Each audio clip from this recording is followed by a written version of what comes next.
Señor presidente de la Corte Superior de Ayacucho, señores magistrados, magistradas, queridos colegas de España, el doctor Eduardo López Ahumada, Wilfredo Sanguinetti de la Universidad de Alcalá, perdón, de Salamanca, el amigo Helio Paredes.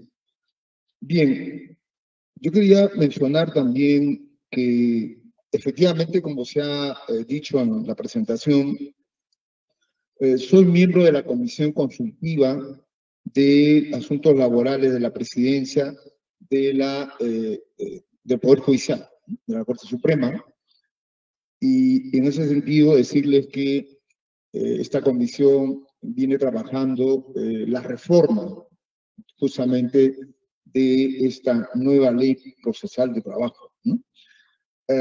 No obstante, lo que voy a decir ahora son opiniones personales, ¿no? Aunque coincide evidentemente con muchas cosas que estamos analizando, planteando en esta comisión. Bien, dicho esto, entonces, nosotros trataré de seguir esta pauta que está en las diapositivas, y el tema es de la evaluación de la implementación de la ley 29.497, denominada Nueva Ley Procesal del Trabajo. Ya llevamos 13 años en general y sigue siendo nueva, ¿no es cierto? Y seguirá siendo nueva hasta que no se modifique o se derogue. En general, pero también en particular, la implementación en Ayacucho son de 4 años, ¿no? Entonces, vale la pena, creo, en este sentido, hacer esta posición más general de la implementación, para luego tendrán ustedes al doctor Helio Paredes con una exposición específicamente en el caso de Ayacucho de estos 4 años de implementación. Y en ese sentido, entonces, voy a les propongo desarrollar estos, perdón, creo que no funciona.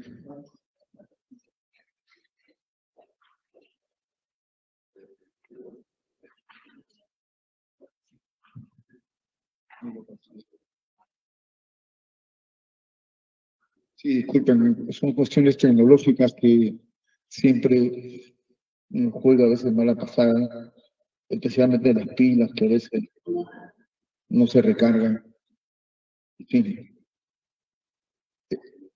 Sí, quería decirles que tocaré en realidad 3 temas.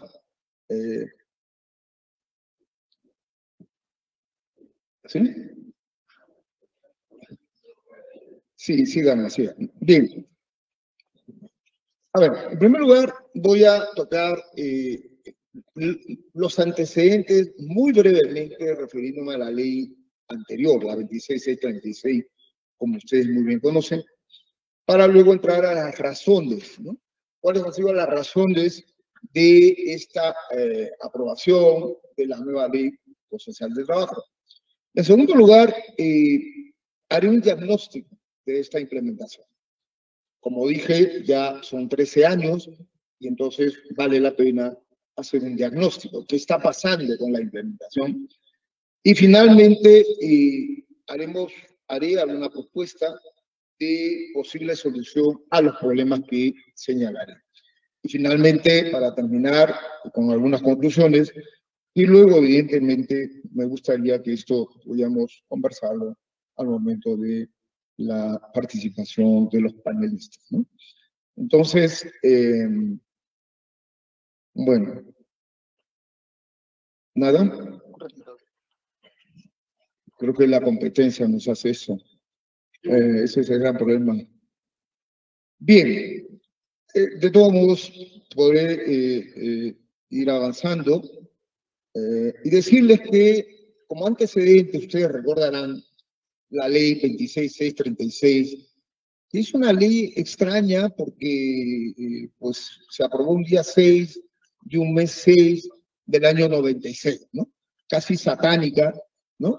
Pero esa ley es la que tuvo vigencia hasta el 10, ¿no? En donde se aprobó la nueva ley. Entonces, es muy difícil olvidar esta ley 26636. Ahora bien, ¿cuál era el problema de la ley? Evidentemente, el gran problema de esa ley es que no había una efectividad en la implementación de una justicia laboral. ¿Por qué? Porque el proceso era muy lento, ¿no? Engorroso, burocrático, ¿no? Y que eso evidentemente afectaba la justicia laboral. Y por supuesto que no es solo que sea el proceso lento, sino que esto afecta algo más todavía, que realmente es preocupante, ¿no? Porque hay un viejo adagio, ¿no?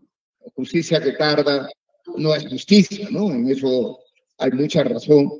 Y por lo tanto, muchas gracias. Bueno, técnico que tarda también no es técnico, pero bueno, de todo modo ya lo hizo, ¿no? Entonces quería decirles que justicia que tarda no es justicia, y en ese sentido, pues, aquí yo les quiero presentar, en primer lugar, esa falta de efectividad por el proceso lento, ¿no? Los juicios demoraban 7 años, 8 años, ¿no? Y había además una lógica de por medio, ¿no? La escritura, la formalidad. Pero lo que quiero decirles con eso es que algo que afectó mucho fue que no se aplicara la tutela judicial efectiva, ¿no es cierto? Que es además un principio fundamental en la Constitución peruana, ¿no es cierto? Y esto tiene que ver que un justiciable, una persona, un ciudadano, no puede quedarse en la indefensión, ¿cierto? Si que tú no puedes defenderte, no puedes acudir a los órganos judiciales para resolver un conflicto, ¿no? Evidentemente, eso es lo que teníamos con la ley. Además, evidentemente, este plazo no razonable también afectaba el debido proceso, ¿no es cierto? Porque el debido proceso tiene que ver con la tutela efectiva del ciudadano, la tutela efectiva de la justicia. Entonces, si uno no tiene esa tutela, quedas en la indefensión, prácticamente no tenemos un debido proceso, ¿no es cierto? Ahora bien, ya viéndolo de manera societaria, evidentemente esto hacía que la gente pues, tuviese pues dudas, decepción, y eso afecta a lo que se llama la seguridad jurídica, ¿no? Hace un momento el presidente de la Corte Superior decía, comparando con Europa, etcétera, pues yo efectivamente, las diferencias no solo son procedimentales, las diferencias en cuanto al objetivo, ¿no es cierto? El objetivo en este caso es que se busca en una sociedad la seguridad jurídica. Si no tenemos seguridad jurídica, no funciona nada. Y no quisiera hablar más de nuestro país, estando dos amigos de fuera, ¿no? Que siempre hay que decir a ellos que todo va bien en el país, ¿no? Porque a veces cuando me invitan a dar charlas fuera del país, yo digo que mi país es una maravilla, ¿no? Claro, a veces me preguntan dónde queda su país, pero bueno. No voy a entrar en detalles de este problema de seguridad jurídica, aunque quizás pueda decir una anécdota nada más, ¿no? Con el profesor Eduardo López Ahumada me uno a una gran amistad de varios años, y justo este año fue que lo invité a San Marcos. Bueno, en realidad fuimos a un congreso intermundial a Chile, y de paso quería que estuviese en San Marcos, ¿no? Y saliendo del aeropuerto, pues nos asaltaron, ¿no? Entonces, bueno, eso es falta de seguridad jurídica. Un lugar que tienes el aeropuerto, que es un aeropuerto internacional, y que sales de ahí atrás 4 cuadras, ¿no? En la avenida Fosse, que vayan 5 tipos que te amenazan y te asaltan, evidentemente no tienes seguridad jurídica. Entonces, eso desgraciadamente se mide a nivel mundial, ¿no? Y eso afecta también la economía, ¿no?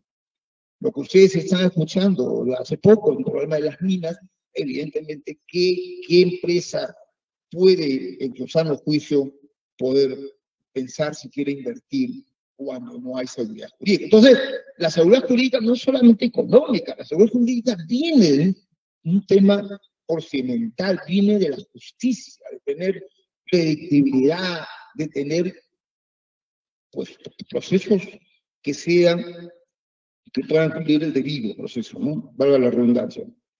Ahora bien, ya en materia exactamente, que no se ve muy bien aquí, en materia laboral, diríamos, de trabajo, pues todos sabemos, y aquí debo recordar que tenemos dos artículos importantes de la Constitución, que es el artículo 55, 56, que como Estado nos obliga, cuando nosotros firmamos un tratado y ratificamos, ese tratado pasa a ser norma interna. Entonces, a mí me sorprende mucho, por ejemplo, cuando se dice, bueno, hay que salirnos de la corte como si fuera fácil, ¿no? Vivimos un mundo globalizado. Ya no somos una caverna. Es un mundo globalizado de hace años. Entonces, ¿qué tiene que ver eso con el trabajo? Bueno, tiene que ver que en la década de 2000 nosotros, pues seguimos, somos miembros de la OIT. Y la OIT, que es interesante decirlo, con un latinoamericano importante, Juan Somavía, un chileno, ¿no? Digo interesante porque la OIT es uno de los pocos directores que tuvo la OIT como latinoamericano, ¿no?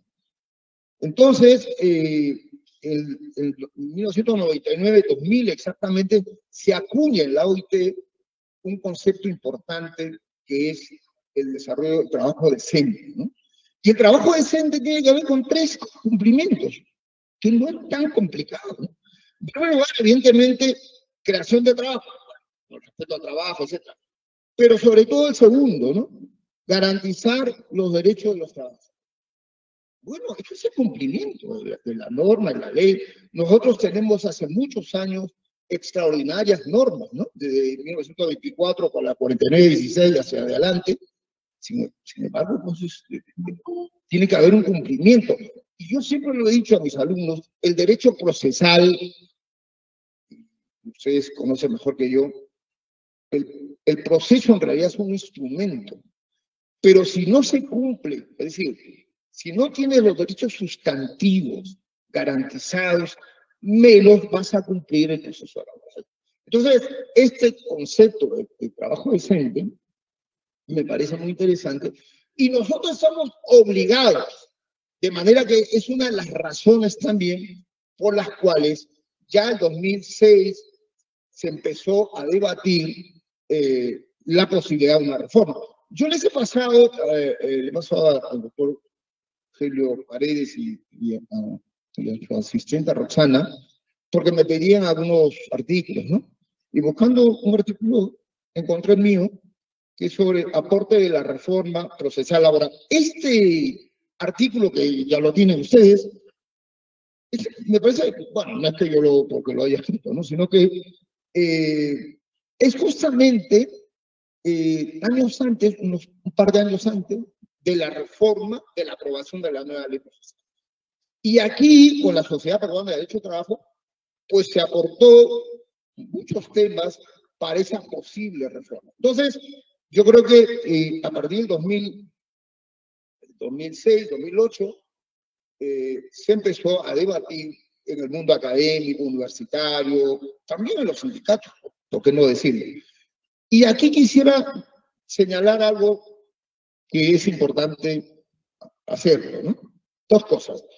En primer lugar, el 2008 que estaba de ministro, ustedes saben, el doctor Mario Pasco, pues él, a partir del 2008, impulsó esta ley. Es verdad que renunció al ministerio, pero dejó prácticamente casi todo hecho para la aprobación en el Congreso de la República. En segundo lugar, lo que quería decirles es que en esos años yo era secretario técnico de la Comisión del Congreso de la República. Y como secretario técnico era responsable de estas normas de proyectos en esa comisión, ¿no? Por lo tanto, el doctor Mario Pasco, gran amigo además, que falleció hace unos años, pues trabajamos conjuntamente, tanto con el equipo del Ministerio de Trabajo, con el equipo que yo presidía en el Congreso de la República. Y creo que nos entendimos muy bien y a pesar de algunas diferencias ideológicas, pero se pudo trabajar este proyecto. El Ejecutivo presentó un anteproyecto, algunos congresistas lo hicieron proyecto, luego se aprobó un dictamen, el dictamen pasó como autógrafo y la autógrafa se aprobó y luego se promulgó el 15 de enero de 2010 la ley, la famosa ley 29.497. Ahora bien, ¿qué cosa de nuevo trae esta ley? Que es lo que vamos a conversar esta tarde y mañana, ¿no? Evidentemente había una finalidad, porque hace un momento mencioné la dificultad de la tutela judicial, ¿no? Ese era porque por el tema engorroso, formal, y finalmente casi se perdían muchos políticos, etc. Entonces, la finalidad era el acceso a la justicia laboral. Ese era el objetivo de la ley. Y por eso se planteó que no se modificara simplemente plazos. Como debo decirlo, en honor a la verdad, y no es ninguna ofensa al Poder Judicial, y como saben, yo estoy ahora colaborando con ellos, con la Corte Suprema, presentaron un proyecto también, pero el proyecto, a diferencia del Ejecutivo, era más formalista. Es decir, se planteaba muchas cosas, pero dos solamente lo voy a decir. Se planteaba que el juez era responsable de los plazos y por lo tanto se planteaba algo punitivo, ¿no? Es decir, se debía castigar al juez por no cumplir los plazos. Bueno, eso era insostenible, ¿no? Era un proyecto así de casi 500 páginas, pues yo lamentablemente lo tuve que poner a un lado, ¿no? No sé qué se usó, pero bueno, ahí estuvo ese proyecto y tuvimos que optar por el proyecto del Ejecutivo. Porque en el Ejecutivo se inspiraba no en plazos, que va a ver luego, ahora ustedes, cómo es que también tiene efecto, sino en cambios profundos. Por ejemplo, se planteó la oralidad. La oralidad que podía ser, pues, un instrumento fundamental para el nuevo proceso, ¿no? Oralidad, dicho sea de paso, que en otros países lo tienen hace muchos años, ¿no? Y aquí está, el doctor López Ahumada va a exponer sobre España, y verán ustedes que ahí, y además en las pasantías que hemos hecho, y ahí estuvo el doctor Helio, aunque esta vez no fuimos, el año pasado fuimos a unos juzgados laborales, y los alumnos se quedaban maravillados que en una mañana el juez resolvía 5 o 6 casos. Resolvía. No es que diga, no, vamos a ver otro, no hay diferencia, no, resolvía. Entonces, bueno, la oralidad funciona en otros lugares, como también en algunos países de América Latina, ¿no? Incluso en Chile, que hay un sistema monitorio, también funciona. Pero en fin, entonces, bajo esa experiencia, esa confrontación o experiencia, pues se planteó, en este caso se planteó, la posibilidad de una oralidad total. Aunque ustedes saben que luego no se aprobó totalmente, ¿no? Sino una oral, preponderantemente oral, dice la norma, ¿no? Y luego otra inspiración, digamos, otro instrumento fundamental que veremos más adelante en la evaluación, era el uso de las nuevas tecnologías.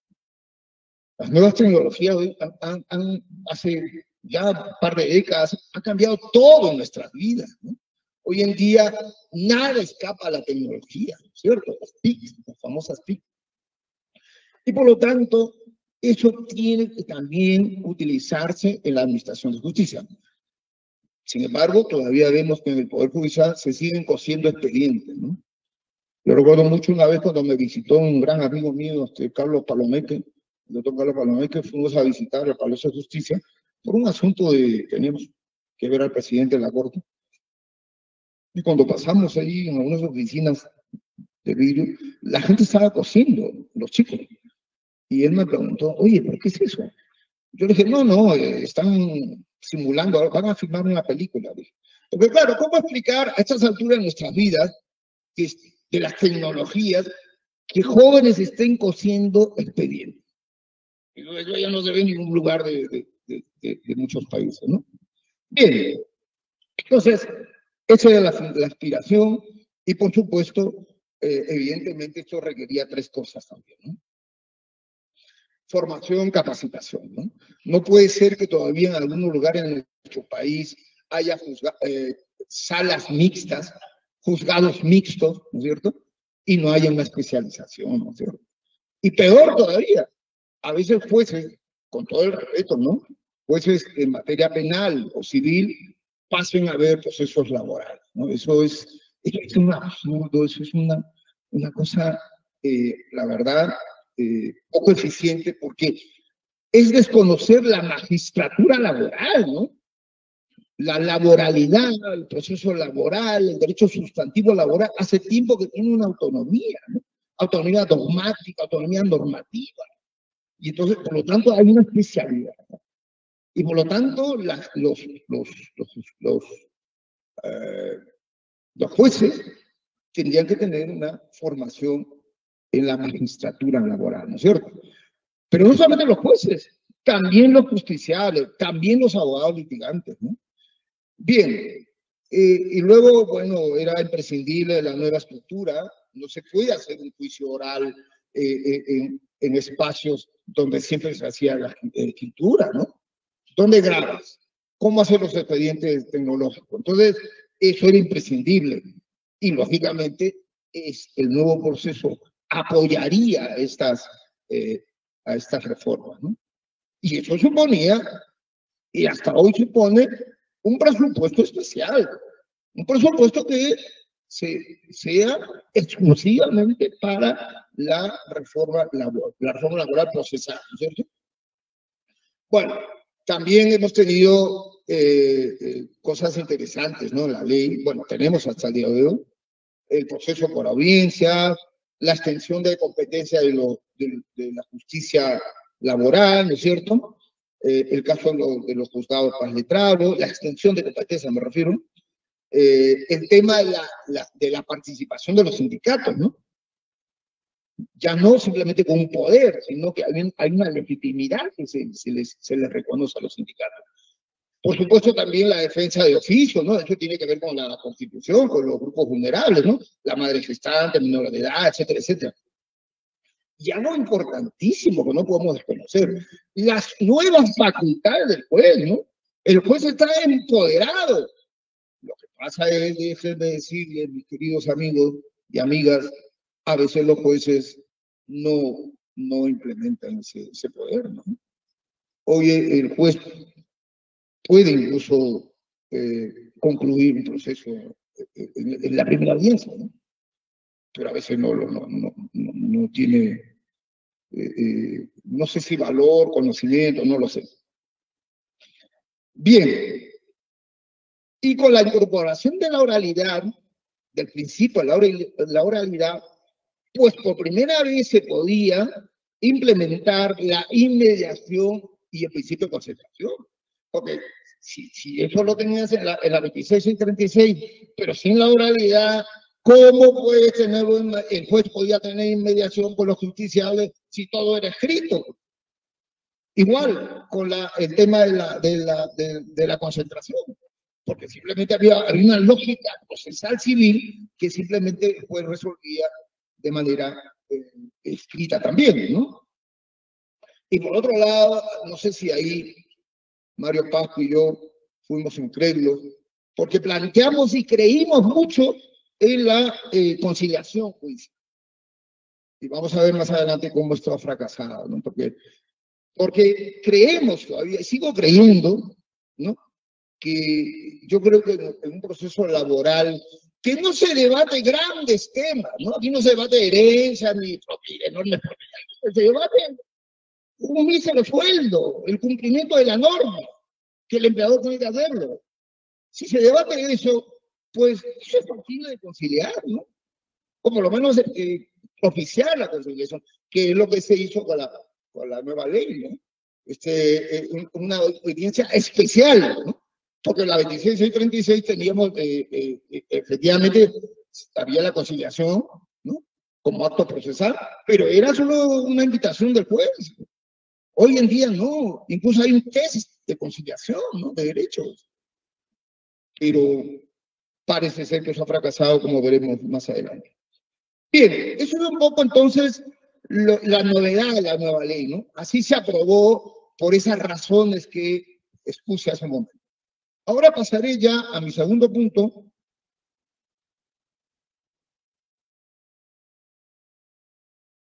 que es el diagnóstico de la implementación. Pues aquí volveré un poco a la crítica, ¿no? Pero ya más específica.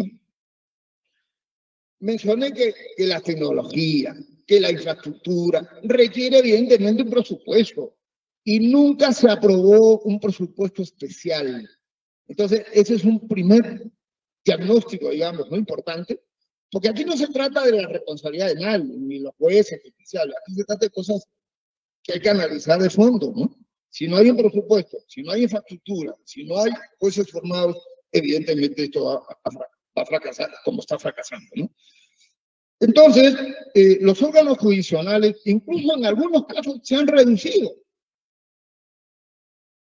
cuando debía ser al revés, ¿no es cierto? Crear más órganos jurisdiccionales, más salas, más juzgados, extender la competencia a los juzgados de paz, etcétera, etcétera. Plantear el tema de la cuantía, en fin. Y entonces, eso es lo que ha generado pues, este diagnóstico de la falta de presupuesto. Y final, bueno, y evidentemente, al no existir la cantidad de órganos jurisdiccionales, pues también ha afectado esta implementación, ¿no? Bueno, y aquí regreso a un punto que quiero sí, decir algo más. Me da mucha pena decirlo, pero ha fracasado, creo yo, la conciliación en general, ¿cierto? Porque ustedes saben muy bien que en el Perú hay dos tipos de audiencia, ¿no? El proceso ordinario, el de conciliación, ¿no? Y entonces, y el juzgamiento. En el de conciliación, que esperábamos que la ley pudiera ser exitosa en ese sentido, pues simplemente podemos decir que esto ha fracasado. Lamentablemente, no se ve bien aquí, miren, yo les he traído un pequeño gráfico, ¿no? Simplemente la pregunta era, ¿cuántos procesos concluyeron por conciliación? En realidad no llega al 49%. Es decir, más del 50% no se resuelven por conciliación. Entonces, eso desde mi punto de vista y desde la forma como se aprobó, como planteamos la ley, simplemente es un fracaso, ¿no? Entonces, podríamos decir aquí que la conciliación en la nueva ley no soluciona los procedimientos, los procesos judiciales. Yo pienso que también es alto el volumen. Efectivamente, la gente, los justiciables, los abogados, los propios jueces no lo consideran así y por lo tanto también podemos decir que es un elemento del fracaso, ¿no? Ahora bien, pero este fracaso tiene que ver con un problema que justamente es el tema que analizamos de la 2676, el problema de la demora, ¿no es cierto?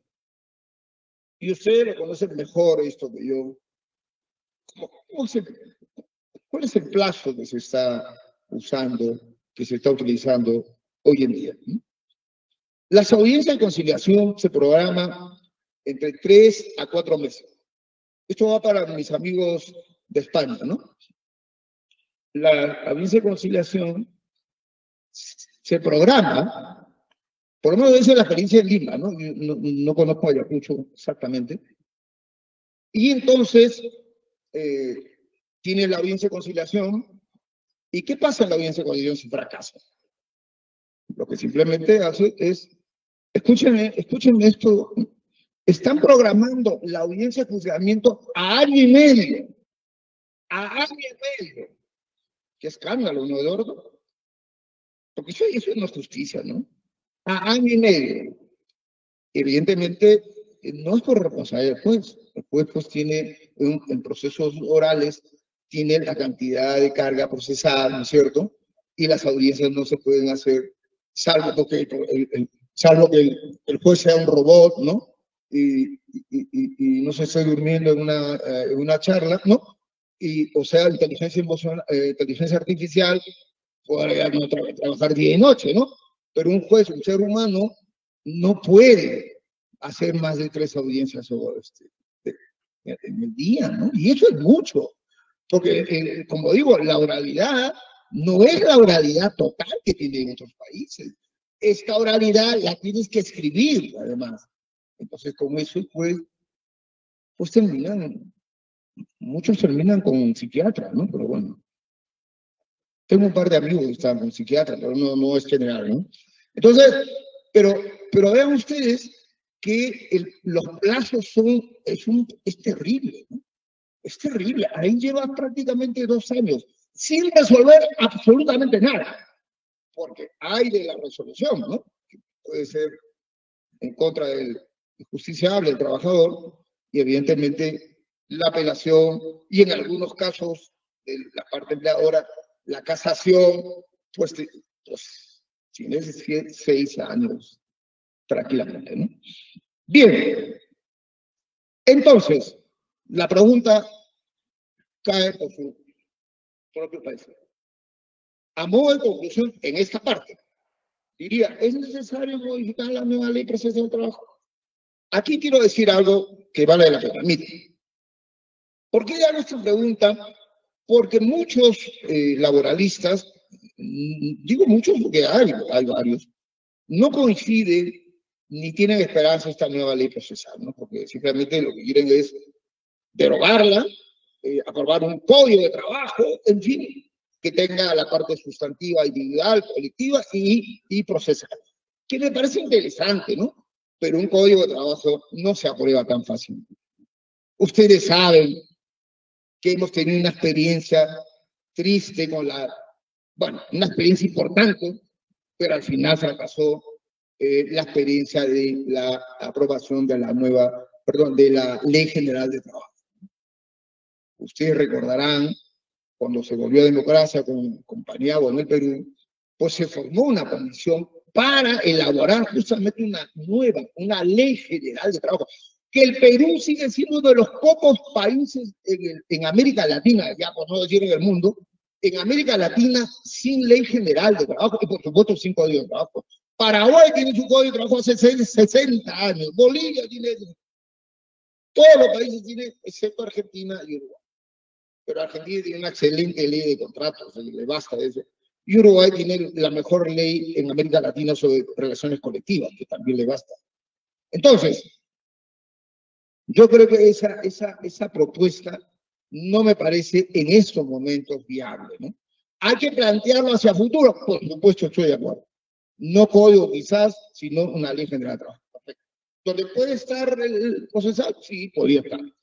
No obstante, pues hagamos algo, ¿no? Por eso es que estoy proponiendo aquí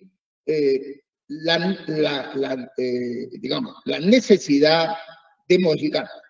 Y qué pena que no se ve lo que está escrito ahí, pero ustedes pueden ver este color que sobresale, más de 70%, que es lo que opinan en una encuesta que hizo esta comisión que he mencionado, donde yo participo, pues de la necesidad de cambiar esta nueva ley procesal de trabajo.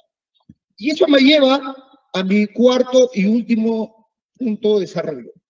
Propuesta, ¿no? Propuesta de solución. Como digo, yo no me voy al extremo de modificar todo, toda la ley, quiero decir, sino específicamente esta nueva ley procesal de trabajo, porque yo creo que puede salvarse todavía, ¿no? ¿Y cuáles serían esas propuestas que estamos trabajando? En primer lugar, me parece que hay un tema, por el orden de importancia, lo diré. En primer lugar, se puede hacer algo sencillo, ¿no? Tener un proceso único. Como el proceso abreviado. O sea, tampoco es una gran novedad, ¿no? Sino que es simplemente adaptarnos a la realidad. Si hay un fracaso de la conciliación, pues tengamos un proceso que no te demores 1 año y medio para que vayas a la otra audiencia. Si en una sola audiencia, y si prospera, en buena hora, ¿no es cierto? Sería extraordinario. Y evitar ese plazo engorroso que nos plantea en este momento la ley actual, ¿no? Luego hay otro tema que me parece interesante, principios, ¿no? Mucha gente, pues, no valora los principios, a mí me parece fundamental, ¿no? Los principios, pues, como decía el gran maestro uruguayo Américo Pla, son líneas directrices, ¿no? Que te guían, te encaminan, te iluminan, ¿no es cierto? Eso yo lo aprendí con una realidad muy... No entendía qué quería decir el maestro líneas directrices. Y lo aprendí en una piscina, ¿no? Al nadar tú ves debajo unas líneas que no te obligan, ¿no? Pero claro, a mi lado tenía una nadadora profesional, ¿no? Entonces, claro, chocando con una nadadora profesional, que además me ganaba en todo, ¿no? Pues iba a ser peligroso. Entonces, cuando dice línea, esa es la línea que te lleva a que tú no te hagas daño, ¿no? Bueno, esos son los principios. Son líneas directrices que se aplican en la vida propia, la vida diaria, cotidiana, ¿no es cierto? En la ética, la moral, pero también en el derecho, porque te permite implementar el derecho de un modo u otro, ¿no es cierto? Esas son las líneas directrices. Entonces, bajo esa idea, pensamos que podría incluirse el principio de la simplicidad. ¿Por qué? Porque muchas veces, y ustedes como jueces me imagino que tienen a veces un problema, perdóname un segundo, es un problema de estar de las 3 de la mañana y estar comiendo rico en Ayacucho, ¿no? Si uno se agita también. Lo que pasa es que yo me emociono mucho, entonces de ahí se me sube la presión, me imagino, ¿no?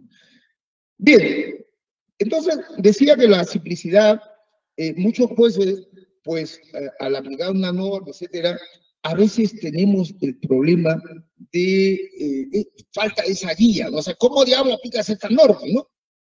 Porque una cosa es el principio de oralidad, de inmediación, etcétera, pero en este caso la simplicidad puede ayudar a que el juez pueda resolver con mayor facilidad, ¿no? Siempre contra sea un principio, ¿no es cierto? Para poder fundamentar sus proveídos, ¿no? Sus resoluciones, ¿no? Bueno, luego, como estamos pensando de que debería haber, ¿no?, un solo proceso único, ¿cierto? Manteniendo los procesos, lógicamente, el abreviado y todos los otros que ustedes conocen mejor, pues también pensamos que habría que modificar la cuantía, ¿no es cierto? ¿Para qué? Para que los jueces de paz letrado también puedan ser competentes en algunas materias que realmente están capacitados para hacerlo. Y eso ayudaría muchísimo a resolver en esa instancia, cosa que los jueces especializados tengan ya, digamos, asuntos un poquito más complejos o de cuantía más elevada. Esa es un poco la idea, ¿no? Luego estamos planteando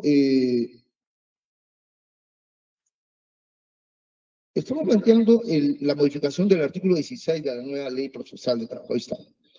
¿A qué se refiere? Aquí hay un tema importante, porque a ver, nosotros en materia procesal, en derecho procesal del trabajo,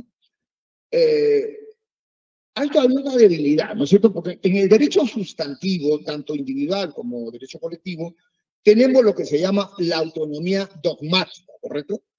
¿Qué es la autonomía dogmática? Pues son los principios, las teorías, y ahí hay grandes, no solamente laboralistas, sino instituciones totalmente autónomas, ¿no es cierto? A nadie se le va a ocurrir resolver un contrato aplicando el contrato de la ocasión de servicio, ¿no? Eso ya es impensable, ¿correcto?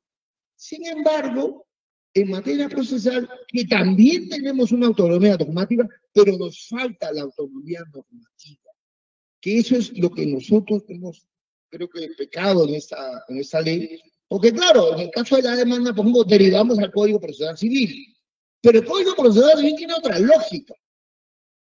Entonces, lo que nosotros estamos planteando es que se modifica el artículo 16 especificando claramente cuáles son sus requisitos, que no es nada nuevo. Se puede simplemente colocar requisitos A, B, C, todo. Pero nos evitamos que esa duplicidad, esa ambigüedad, ¿no? Con el Código Procesal Civil. Bueno, también hay un tema de plazos, ¿no? No los voy a aburrir, algunos ya están bostezando, termino un minuto nada más. Pues miren, esto de los 5 días, de los 5 días, ustedes saben como jueces mejor que yo, al no tener un proceso laboral oral totalmente, pues la escritura, etcétera, hay un problema, ¿no? Problema de tiempo. Entonces, ¿qué es lo que hace? Se prorroga. Entonces, mejor es ampliar ese plazo realistamente y así podríamos tener un programa menos, ¿no? Luego hay un tema que es ya más, un tema muy específico, el caso de los sindicatos, ¿no? Hay que reconocer que en esta ley, en esta nueva ley procesal de trabajo, la novedad fue esa, la legitimidad de los sindicatos, porque los sindicatos podían participar, pero participaban con poder, como cualquier hijo de vecino, ¿cierto? Y ese es un tema que era, pues, no reconocer derechos colectivos, ¿no? Porque el sujeto colectivo es un sujeto tan especial como un sujeto individual. Entonces, en eso avanzamos. Pero el problema es que ya hay pequeñas cosas aquí, cuando hay, por ejemplo, cuando el tema es de los cobros, ¿no? De los devengados, etcétera, pues ahí hay problemas, ¿no? Yo he visto algunos casos y en realidad ahí podríamos modificar un artículo señalando que para esos casos específicos podrían tener poder, que es distinto, ¿no? Pero no es para que sea parte del proceso, que ya la ley lo reconoce, sino para casos muy específicos. Con eso yo creo que podría resolverse, ¿no? Luego hay algunos puntos, ya para terminar, muy específicos, ya muy concretos, que lo escribí una letra muy pequeña, ¿no? Creo que por vergüenza, pero bueno, voy a decir, a ver, yo creo que se debe precisar el tema de las sentencias ultra petit, ¿cierto? Porque si bien no aparece literalmente el extra petita, pero el ultra petita sí, y lo cual está muy bien, ¿no? Pero el tema es que se le reconoce como una facultad. Y entonces ahí viene el tema, muchas veces el temor de los jueces, ¿no? Es una facultad. Yo pienso que debía ser una obligación, siempre y cuando usted, pues, tenga bases, ¿no?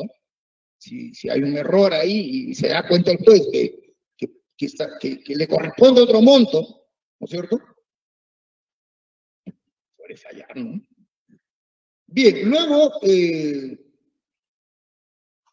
me parece importante también, regreso al asunto de la aplicación supletoria, ¿no?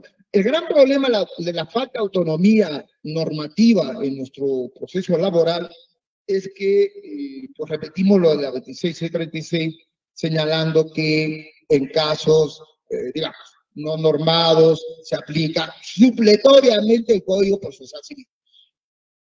Eso no debe ser tan genérico, porque de eso también algunos jueces, no todos por supuesto, no hay manera de hacer entender de que eso es específicamente en ciertos casos, ¿no es cierto? En casos extremos. Por lo tanto, eso también debía precisarse en esta reforma de la ley, ¿no?